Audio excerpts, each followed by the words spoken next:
بسم اللہ الرحمن الرحیم۔ السلام علیکم ناظرین، شروع کرتے ہیں اللہ تعالیٰ کے پاک نام سے۔ ناظرین، ہم آپ کو ایک پہلے بھی ترکی کے متعلق ایک ویڈیو دکھا چکے ہیں جو کہ مساجد کے متعلق تھی۔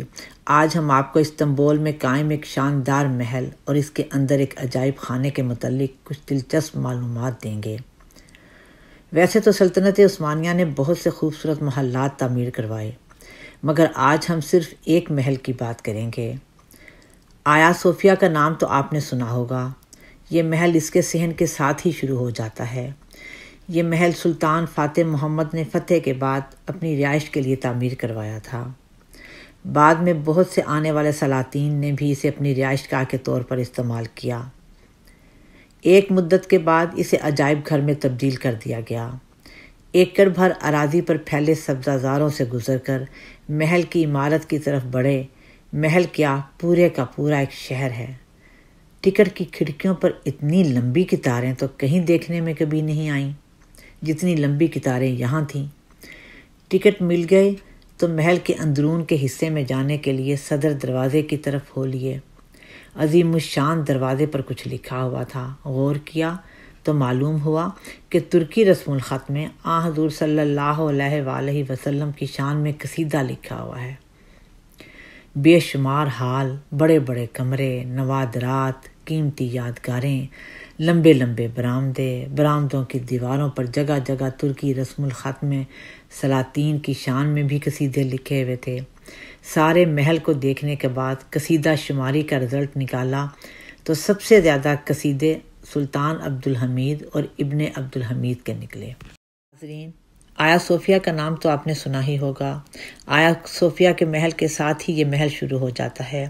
سلطنت عثمانیہ کے بہت سے سلاطین نے اس محل کے اندر رہائش اختیار کی۔ آخر کار ایک مدت کے بعد اسے عجائب گھر میں تبدیل کر دیا گیا۔ آج ہم اس محل کو دیکھنے جا رہے تھے، یعنی اس عجائب گھر کو دیکھنے جا رہے تھے۔ محل کا ایک حصہ عثمان محل کے نام پر ہے۔ اسے دیکھنے والوں کی تعداد بہت زیادہ تھی۔ ہر طرف دنیا بھر سے آنے والے سینکڑوں زائرین کی آمد و رفت جاری تھی۔ گرمی اور حبس نے برا حال کر رکھا تھا، مگر لوگ اسے دیکھنے آئے تھے۔ دیکھنا تو تھا ہی۔ عثمان محل بھی اپنی ذات میں عجوبہ تھا، اس لیے کہ اس کے کمروں میں سلاطین، شہزادوں اور شہزادیوں کے استعمال کی اشیاء پڑی ہوئی تھیں۔ ناظرین، مسئلہ یہ ہے کہ ہم عجائب گھر کی کوئی چیز آپ کو دکھا نہیں سکتے ویڈیو کے اندر، کیونکہ وہاں کیمرہ لے جانا منع تھا۔ ہم صرف آپ کو بتا سکتے ہیں کہ ہم نے وہاں کیا کچھ دیکھا۔ خوبصورت زربفت شاہی لباس، شاہی جیولری بکس، ایک نومولود شہزادی کا بستر بھی تھا، کافی کے گلاس، رکھنے والے قیمتی موتیوں سے جڑے ہوئے کپ، نفیس اور بیش قیمت زیورات، امامے، عبائیں۔ 18ویں صدی کے سلاطین کی ایک قسم کی شلوار بھی دیکھی جس کے پانچوں میں کٹ لگا کر بٹنوں کی جگہ ڈوریاں لگائی ہوئی تھیں۔ یہ وہی ڈیزائن ہے جو کچھ عرصہ قبل پاکستان میں بھی چل رہا تھا۔ ہمیں تو خوب ہنسی آئی کہ ہمارے ڈیزائنروں کو دیکھو جو اپنی دانست میں نئے فیشن ایجاد کر کے بیٹھے ہوئے ہیں، حالانکہ یہ سلطنت عثمانیہ کے شہزادوں کے فیشن تھے۔ اس کے بعد ہم محل کے اصلی حصہ، یعنی وہ حصہ جہاں حضور صلی اللہ علیہ وآلہ وسلم کے اور ان سے متعلقہ تبرکات پڑے ہوئے تھے، کے سامنے جا پہنچے۔ سب سے زیادہ رش یہاں تھا۔ تھوڑے تھوڑے لوگ اندر گزارے جا رہے تھے۔ باہر گرمی میں کھڑا ہونا انتہائی جان لیوا تھا۔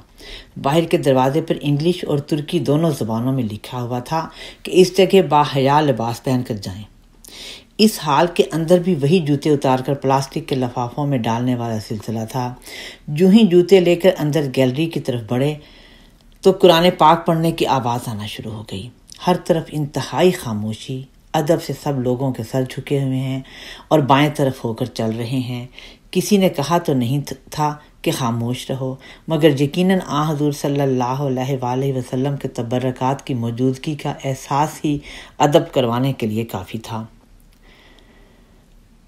سب سے پہلے کمرے میں حضرت داؤد علیہ السلام کی تلوار، جس کی تختی پر غالباً عبرانی لکھی ہوئی تھی کیونکہ اجنبی سی تحریر تھی، عصائے موسیٰ، حضرت ابراہیم علیہ السلام کی ہانڈی۔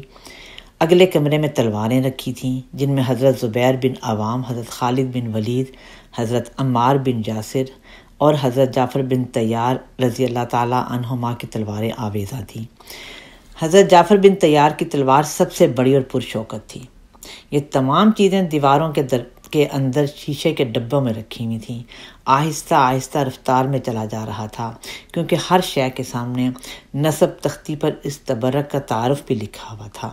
پہلے اسے پڑھنا تھا تو پھر تبرک کی طرف دیکھنا بنتا تھا، ورنہ کیا معلوم ہوتا کہ یہ کیا ہے۔ پہلے چند کمروں میں خانہ کعبہ سے متعلق تبرکات تھے، مثلا خانہ کعبہ سے آئی ہوئی مختلف اوقات کی چابیاں اور تالے۔ چونکہ سعودی عرب بہت دیر سلطنت عثمانیہ کے زیر رہا، لہذا سلاطین ترکی اس قسم کے تمام تبرکات گاہے بگاہے اپنے ساتھ لاتے رہے ہوں گے۔ ایک چابی سلطان مملوک کے وقت آئی، ایک عباسی خلیفہ کے وقت میں بھی تھی۔ ناظرین، یاد رہے کہ قاری کے قرآن پڑھنے کی آواز مسلسل کانوں میں آ رہی تھی اور بہت بھلی معلوم ہو رہی تھی۔ ہر کمرے میں گہرا سکوت تھا، صرف قاری کے خوبصورت قرآن پڑھنے کی آواز تھی۔ اگلے کمرے میں 3 عدد میزاب کعبہ پڑے ہوئے تھے، جو جیسے اترا ہے بالکل ویسے ہی پڑا ہوا تھا۔ ایک کے ساتھ لکڑی بھی اتری ہوئی تھی، گویا جیسے اتارا تھا ویسے ہی لا کر رکھ دیا گیا تھا۔ تختی پر لکھا تھا، یہ سلطان المراد کے وقت میں 16ویں صدی میں لایا گیا ہے۔ یہ تحریر بھی یہاں درج تھی کہ جب کبھی خانہ کعبہ کی آرائش یا تعمیر کا مرحلہ آتا تو پرانی چیزیں تبرک کے لیے استنبول بھیج دی جاتی۔ یہاں قرآن پاک کے وہ قدیم نسخے بھی موجود تھے جو صحابہ کرام کے ہاتھوں کے لکھے ہوئے تھے۔ ساتھ والے کمرے میں حضور صلی اللہ علیہ وآلہ وسلم کی تلوار، آپ کی ایک قوس اور خلفائے راشدین کی تلواریں بھی موجود تھیں۔ حضور صلی اللہ علیہ وآلہ وسلم کی تلوار درمیان میں اور 2 خلفاء کی دائیں اور 2 کی بائیں طرف سیدھی شیشے کے کیسوں میں رکھی تھیں۔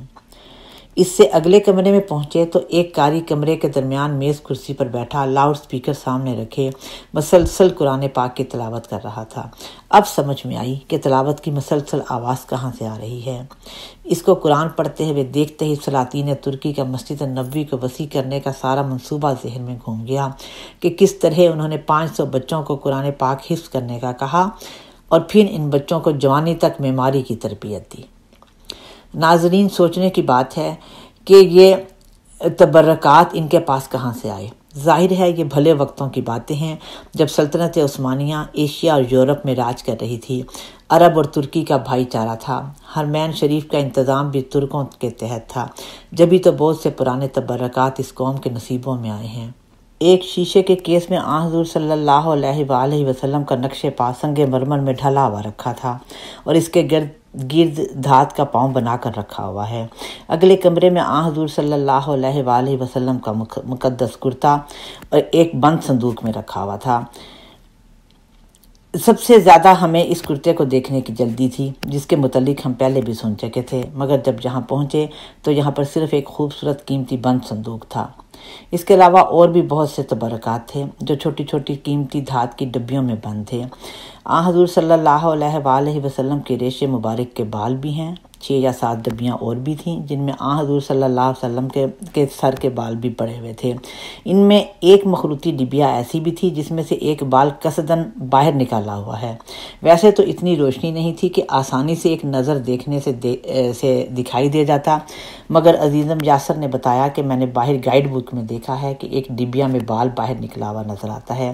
اس سے بال مبارک پر نظر ٹکانی آسان ہو گئی۔ اس ڈبیا کے علاوہ بھی چند ڈبیاں اور ہیں جن کے ساتھ بھی ریشے مبارک کے الفاظ لکھے ہوئے ہیں۔ الگ الگ ڈبیوں میں بال محفوظ رکھنے کی ایک وجہ تو خود کھڑے کھڑے سوچ لی کہ ہو سکتا ہے مختلف اوقات میں مختلف صحابہ کرام اور اہل بیت نے آپ کے بال جمع کیے ہوں اور ہوتے ہوتے یہ مقدس پاک امانتیں سلطنت عثمانیہ کی تقدیر بن گئے ہوں۔ ایک خاص بات محسوس کرنے والی تھی کہ حضور صلی اللہ علیہ وآلہ وسلم اور ان کی آل سے متعلقہ تبرکات شیشوں میں بہت اندر کی طرف پڑے ہوئے تھے۔ یہ ان کے احترام اور حفاظت کے پیمانے تھے۔ باقی کی اصل وجوہات تو ترکی والے ہی جانے ہیں۔ ان میں ایک ڈبیا ایسی بھی ہے جس کی تختی پر مدینہ کی مٹی لکھا ہوا ہے۔ اس کا فلسفہ سمجھ نہیں آیا۔ اگر محض مٹی رکھنا مقصود ہوتا تو صحن خانہ کعبہ کی مٹی بھی ہونا چاہیے تھی۔ ہو سکتا ہے یہ حضور صلی اللہ علیہ وآلہ وسلم کے قدموں کے نیچے کی مٹی ہو اور کسی صحابی نے عقیدتاً سنبھال رکھی ہو۔ بہرحال یہ تو ہماری سوچ ہے، اندر کیا حقیقت ہے وہ تو اللہ تعالیٰ جانے یا سلطنت عثمانیہ کے سلاطین۔ ہمارے لیے تو یہی کافی ہے کہ ہم نے حضور صلی اللہ علیہ وآلہ وسلم کے مقدس تبرکات کو اس جذبے سے دیکھا کہ اس شیشے کے کیس کے پیچھے دھات کی ڈبیوں میں ہمارے محبوب اور اللہ تعالیٰ کے حبیب کے استعمال میں آئے ہوئے تبرکات پڑے ہیں۔ ہمارے اور ان تبرکات کے درمیان ایک شیشے اور ایک دھات کی دیوار ہی تو ہے۔ ہم تو محض درود پڑھتے رہے اور عقیدت و احترام سے ان تبرکات کو چشم تصور میں اپنے سامنے محسوس کرتے رہے، اور سلاطین ترکی کا بہت شکریہ ادا کیا کہ جنہوں نے ان تبرکات کی اہمیت کو جانا، بلکہ اپنے آپ کو خلیفۃ المسلمین ہونے کا ثبوت کم از کم اس رنگ میں ضرور دیا کہ جب بھی کوئی تبرک ان تک پہنچتا وہ مخصوص کمیٹی کے سپرد کر دیا جاتا اور یوں وہ محفوظ ہو کر عجائب خانے کی زینت بن جاتے جنہیں مسلمان آ کر دیکھ بھی سکتے ہیں۔ ناظرین، امید ہے آپ کو ہماری ویڈیو پسند آئی ہوگی۔ اگر آپ کو پسند آئی ہے تو پلیز آپ سبسکرائب کریں، لائک کریں، شیئر کریں۔ خدا حافظ۔